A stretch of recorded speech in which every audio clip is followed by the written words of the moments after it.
Break के बाद आपका खैर मकदम है। बढ़ते हैं मजीद खबरों की जानिब।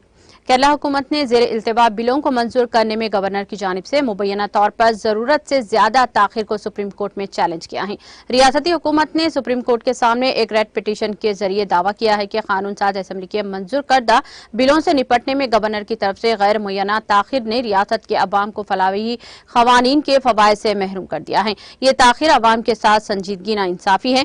दरख्वास्त में कहा गया है कि बिलों को तवील और गैर मुय्यना मुद्दत तक जेर इल्तिवा रखने का गवर्नर का तर्ज अमल भी वाज़े तौर पर मनमानी और आइन की आर्टिकल 14 की खिलाफ वर्जी है। इसके अलावा ये आइन के आर्टिकल 21 के तहत रियासत केरला के लोगों को फलाही कानून के फवायद से महरूम करके इनके हुकूक को भी शदीद नुकसान पहुंचाता है। दरख्वास्त में मजीद कहा गया है कि गैर मामूली ताखीर आइन के जरिए तस्वुर की गई पार्लिमानी जमहूरियत की स्कीम के मुनाफी होने के अलावा लोगों की इज्तिमाई मर्जी को यकतरफा तरीके से पुश्त डालने के मुतरादिफ है।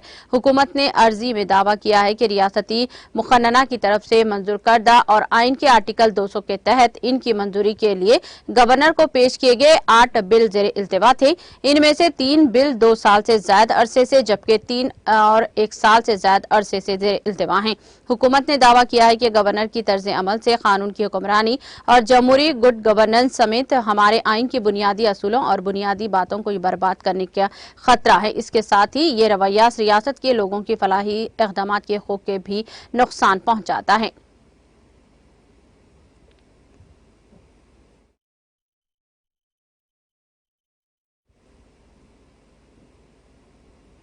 दिल्ली के वज़ीर आला अरविंद केजरीवाल ने इल्जाम लगाया कि इन्फोर्समेंट डायरेक्टोरेट ईडी ने बीजेपी के कहने पर इन्हें सम्मन जारी किया है। केजरीवाल ने आज ईडी को खत लिखकर कहा कि बीजेपी के कहने पर यह नोटिस भेजा गया है ताकि वो 4 रियासतों में होने वाले इंतखाबी मुहिम ना चला सकें। उन्होंने सम्मन वापस लेने का मुतालबा किया। उन्होंने कहा कि वाज़ेह नहीं है कि आपने मुझे किस वजह से सम्मन भेजा है। एक गवाह के तौर पर या मुश्तबा शख्स के तौर पर सम्मन की तफसीलात नहीं बताई गई है। यह भी नहीं बताया गया है कि इन्हें जाती तौर पर बुलाया गया है या फिर वज़ीर आला के तौर पर या आम आदमी पार्टी के सरबराह के तौर पर। केजरीवाल ने कहा 30 अक्टूबर की दोपहर को बीजेपी लीडरों ने कहना शुरू कर दिया था कि मुझे जल्द ही बुलाया जाएगा और गिरफ्तार किया जाएगा। मुझे इसी दिन शाम को सम्मन मौसूल हुआ। इससे साफ जाहिर होता है कि मेरी छवि खराब करने के लिए बीजेपी लीडरों को सम्मन पहले ही लीक कर दिया गया था।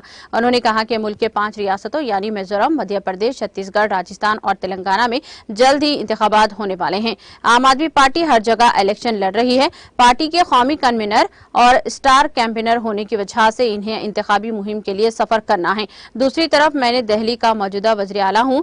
दिवाली के त्योहारों की वजह से मेरे पास सरकारी तौर पर बहुत ज्यादा काम है जहाँ मुझे होना जरूरी है। मरकजी नकलो हमल व कौमी शाहराह के वजीर नितिन गडकरी ने जम्मू कश्मीर के रामबिन में 4 लेन वाले 1.08 किलोमीटर तवील पुल की तामीर के मंसूबे की तकमील पर खुशी का इजहार किया है और कहा कि इसे एक नाकाबिले जिक्र कामयाबी करार दिया। मिस्टर गडकरी ने कहा कि इस 1.08 किलोमीटर तवील पुल की तामीर पर 328 करोड़ रुपए की लागत आई है। ये प्रोजेक्ट नेशनल हाईवे 44 के उधमपुर रामबिन सेक्शन पर वाक़ है। ये मुनफरद पुल 26 हिस्सों पर मुश्तमिल है और इसकी शनाख्त में कंक्रीट और स्टील के रॉड्स का इस्तेमाल किया गया है। इसकी तकमील के बाद गाड़ियों की आमदरफ्त जो पहले रामबिन बाजार में हुआ करती थी काफी हद तक कम हो गई है और ट्रैफिक की रवानी हमवार हो गई है। मरकजी वजीर ने कहा कि वज़ीर आज़म नरेंद्र मोदी की दूर अंदेश क़ियादत में जम्मू कश्मीर में बुनियादी ढांचे की तरक्की तेज रफ्तारी से जारी है और इसी तारीखी पुल की तामीर से न सिर्फ खिते की इक़्तिसादी खुशहाली को फरोग़ मिलेगा बल्कि ये एक आला तरीन पुल के तौर पर काम करेगा।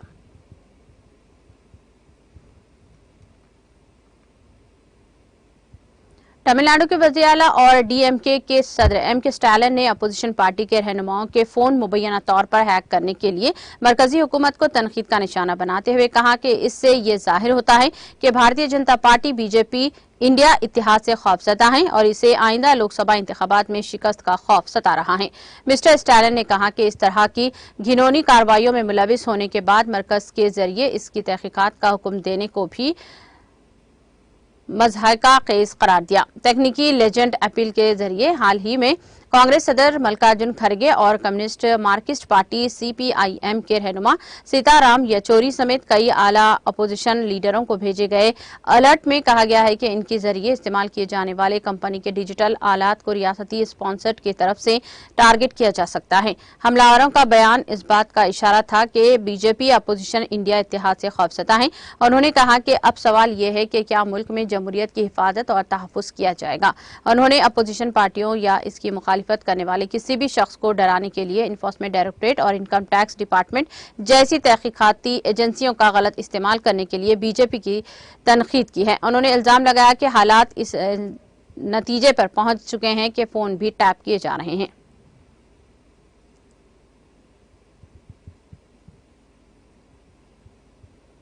हिमाचल प्रदेश के मंडी जिले में धनियारा के करीब चारशंबे की शाम एक टेम्पो गहरी खाई में गिरने से 4 मुसाफिरों की मौत हो गई है और 7 दीगर जख्मी हो गए हैं। पुलिस जराये ने बताया कि एक टेम्पो जो लोगों को लेकर शादी में शिरकत के बाद वापस आ रहा था, धनियारा के करीब 200 मीटर गहरी खाई में गिर गया।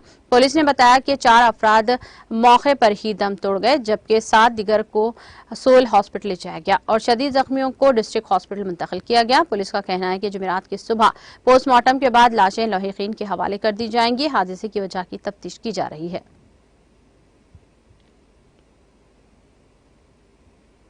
हमास की वजारत सेहत ने ऐलान किया है कि जबालिया पनागजीन कैंप पर इसराइली बमबारी में दर्जनों अफराद हलाक और जख्मी हुए हैं।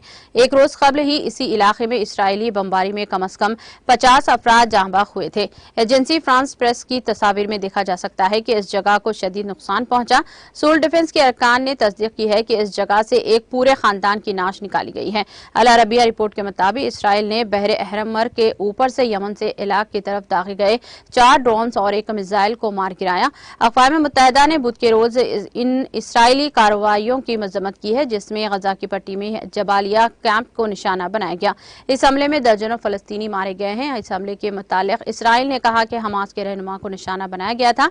अक़वाम मुत्तहिदा के इंसानी हमदर्दी के कोऑर्डिनेटर मार्टिन ग्रेफ्सन ने एक बयान में कहा कि गजा के लोगों पर ढाए जाने वाले ताज़ा तरीन मजालिम में से एक कार्रवाई है। लड़ाई एक मजीद हौलनाक मरहले में दाखिल हो चुकी है, जिसके बढ़ते हुए हौलनाक इंसानी नताइज सामने आ रहे हैं। ऐसा लगता है दुनिया जंग को खत्म करने से कासिर है और जंग बंदी कराने में हिचकिचाहट का मुजाहरा कर रही है। फलस्तीनी वजारत सेहत ने ऐलान किया है कि 7 अक्टूबर को मशरिक वसता में कशीदगी के आगाज के बाद से गजा की पट्टी पर इसराइली हमलों के नतीजे में हलाक होने वाले बच्चों की तादाद 3000 से तजावुज कर गई है। वजारत की जानिब से चारशंबे को जारी बयान में कहा गया है कि 7 अक्टूबर को गजा की पट्टी पर जंग के आगाज से अब तक 8796 फलस्तीनी अफराद जांबाग हो चुके हैं, जिनमें 3648 बच्चे और 2290 खवातीन शामिल हैं। जख्मियों की तादाद में भी इजाफा हुआ और वो 22219 हो गई।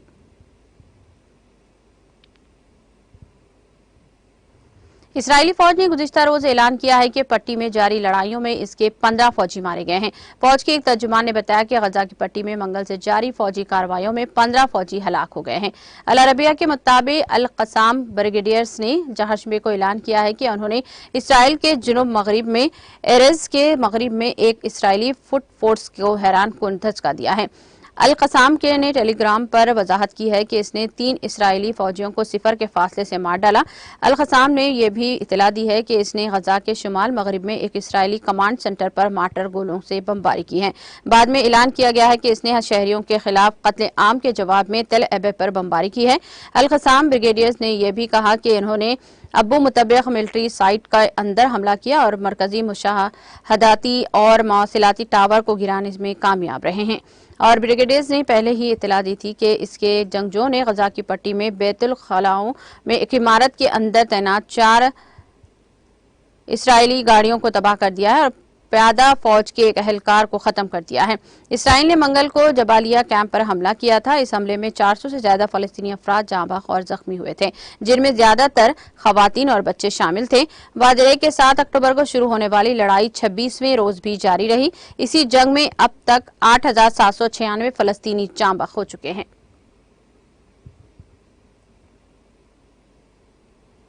गाजा में फंसे इसराइल के 20 लोगों के एक ग्रुप को मिस्र ले जाया गया। ऑस्ट्रेलिया के महकमा खारजा और उमूर और तिजारत DFAT ने जुमेरात को इसकी तस्दीक करते हुए कहा कि गाजा में फंसे 20 ऑस्ट्रेलवी शहरियों को बुध के रोज रफाह सरहद उबूर करके मिस्र ले जाया गया है। ऑस्ट्रेलवी शहरियों के खानदान के दीगर अफराद और गाजा छोड़ने के लिए हुकूमती मदद के लिए DFAT में अंदराज करने वाले ऑस्ट्रेलिया के एक मुस्तकिल रिहायशी को भी निकाला गया। खारजा उमूर के वजीर पेनी वोंग ने सरकारी media Australian broadcasting corporation ABC radio को बताया कि निकाले गए लोगों से ऑस्ट्रेलवी काउंसिलर्स हुक्काम ने मुलाकात की और इन्हें काहिरा से ले जाया गया। हुकूमत के मुताबिक DFAT के साथ रजिस्ट्रेशन करने वाले 65 ऑस्ट्रेलवी अभी भी गजा में शामिल हैं।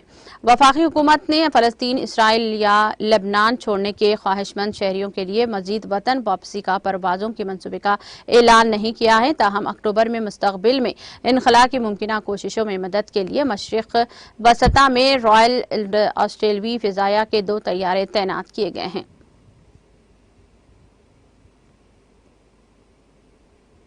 ऑस्ट्रेलिया में मशरूम खाने से 3 लोगों की मौत के मामले में एक मुश्तबा खातून को गिरफ्तार किया गया है। मीडिया रिपोर्ट्स के मुताबिक गुज़िश्ता जुलाई में विक्टोरियन कस्बे ल्योंग था और दोपहर के खाने से बीमार होने के बाद 4 लोगों को हॉस्पिटल ले जाया गया।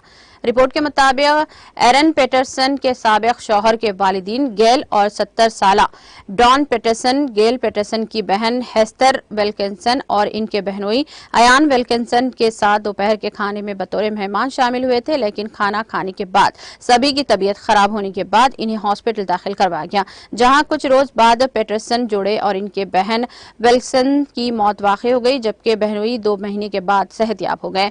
पुलिस ने खाना पेश करने वाली खातून एरन पेटरसन को जुमेरात को हिरासत में लिया है। पेटरसन का कहना है कि वो बेकसूर है। इन्होंने अगस्त में अपने बयान में कहा था कि मैं ये सोचकर परेशान हूं कि मशरूम खाने से मेरी फैमिली के लोगों की मौत हो गई है। मैं सच कहती हूं कि मैंने अपने अजीजों को नहीं मारा है। मैं इनसे मोहब्बत करती हूं। मैं इन्हें नुकसान कैसे पहुंचा सकती हूं। विक्टोरिया पुलिस ने कहा कि खातून के घर का सर्च वारंट जारी कर दिया गया है।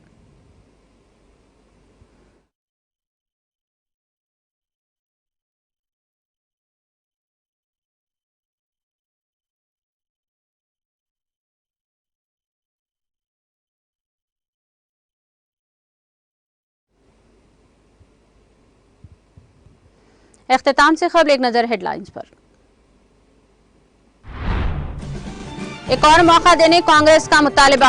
मज़ाका खेज वज़ीर आज़म नरेंद्र मोदी तमाम शोबेजात की निजीकारी में मसरूफ। BRS के जरिए ही तरक्की मुमकिन। धर्मापुरी में प्रजा आशीर्वाद सभा से वज़ीर आला KCR का खिताब। BRS पार्टी ही तेलंगाना अवाम की उमंगों को पूरा करने और अवाम की तय हकीकी मुहाफिज। अवाम सोच समझ कर अपने वोट का करें इस्तेमाल। निर्मल में BRS की आशीर्वाद सभा से वज़ीर आला KCR का खिताब। अगर आप एक मकसद के साथ आगे बढ़ते हैं तो कामयाबी एक हकीकत है। BRS हुकूमत कबायली तबकात की फलाह बहबूद के पाबंद। कबायली सनतकारों के इजलास से रियासती वज़ीर KTR का खिताब। तेलंगाना हुकूमत की तरक्याती और फलाह स्कीमात की मुल्क भर में नजर नहीं मिलती। मलकाजगिरी में रियासती वज़ीर हरीश राव का खिताब। रियासती वज़ीर मल्ला रेड्डी की भी शिरकत।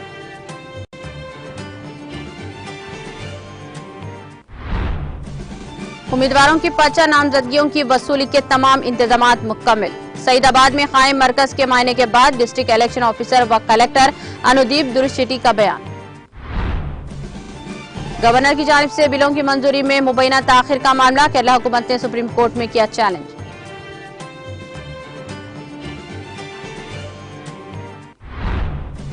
बीजेपी के इशारे पर मुझे ईडी का सम्मन भेजा गया। दिल्ली के वज़ीर आला अरविंद केजरीवाल का मरकज की बीजेपी हुकूमत पर इल्जाम।